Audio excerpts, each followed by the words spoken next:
সমাবেশ বন্ধ করা, আমাদের সমাবেশের উপরে হামলা, আমাদের মাইক কেড়ে নেওয়া এবং সারা দেশে যে নির্বিচার হামলা চলছে শিক্ষার্থীদের উপরে বিচার চেয়ে এবং আমাদের সমস্ত এই যে দাবিগুলো দাবি মানার এই সরকার একটা শান্তিপূর্ণ ছাত্র আন্দোলনকে নিজেদের জেদ, নিজেদের অসহিষ্ণুতা, নিজেদের ভেতরকার যে স্বৈরাচারী চরিত্র সেই সমস্ত কিছুর একটা উদগ্র তাদের প্রদর্শনী তারা করতে গিয়ে আজকে সমস্ত ছাত্র আন্দোলনকে একদিকে অপমানিত করেছে, তারপরে তাকে ভয়ঙ্কর রকম ভাবে দমন করার চেষ্টা করেছে।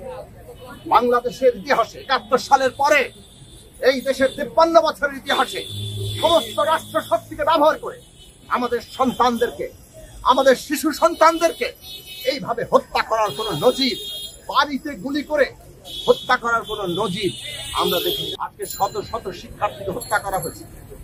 আমরা ন্যায় বিচার চাই, এই হত্যাকাণ্ডের বিচার চাই। সরকার এত লাশের মিছিল, এত লাশ তারা তৈরি করেছে, তাকে ঢাকতে পারছে। তাকে ঢাকার জন্য আজকে আমরা দেখছি তারা নানান রকম রাজনৈতিক কৌশল ব্যবহার করছে। সহিংসতা হয়েছে অনেকগুলো স্থাপনায়, কারা করেছে স্বাধীন, নিরপেক্ষ, বিশ্বাসযোগ্য তদন্ত চাই। কিন্তু তার আগেই তারা এই সমস্ত কাজ কারা করেছে তার দায় চাপিয়ে দিচ্ছেন। সমস্ত দোষ তারা আন্দোলনকারীদের উপর দিয়েছেন, বিরোধী দলের উপর দিয়েছেন। এবং এর মধ্য দিয়ে আমরা দেখলাম যে তারা নির্বিচার গ্রেফতার, হয়রানি, হেফাজতে নিয়ে নির্যাতন এই সব করছে। আন্দোলনকারী নেতৃত্বকে তুলে নিয়ে তাদের উপর নির্যাতন করা হচ্ছে, তাদেরকে নিরাপত্তা দেওয়ার নামে তাদেরকে হেফাজতে রাখা হয়েছে। এই সমস্ত ঘটনাবলী আপনারা জানেন। আজকে আমরা দেখছি সরকার একদিকে বলে যে এই কাজ জামাত শিবির করেছে, তাদেরকে নিষিদ্ধ করতে হবে।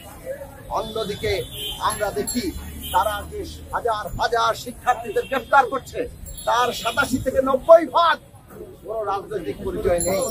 কাজেই এই রাজনৈতিক পরিচয়হীন শিক্ষার্থীদের গ্রেফতার করছেন, আর অন্যদিকে বলছেন জামাত শিবির এটা করেছে।